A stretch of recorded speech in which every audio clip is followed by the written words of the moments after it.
Le Rwanda est présenté comme le nouveau Singapour de l'Afrique. Le Rwanda est présenté comme un pays qui est en train de faire exploser toutes les statistiques, etc. C'est vrai.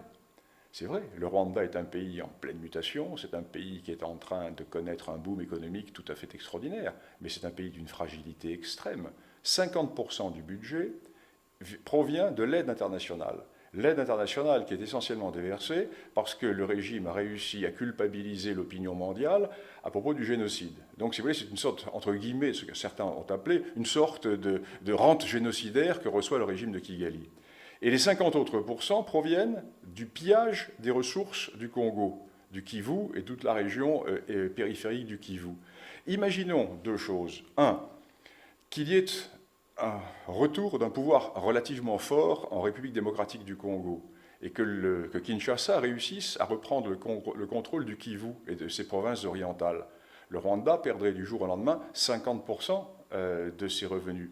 Et imaginons qu'il y ait une révolution au Rwanda, imaginons que l'histoire officielle du génocide soit écrite d'une manière ou d'une autre, et qu'il ne soit pas forcément favorable au sens de l'histoire officielle telle qu'elle est décrite et avancée par le régime de Kigali, eh bien le Rwanda n'existerait plus. Donc investir au Rwanda, oui, mais attention, c'est un pays fragile.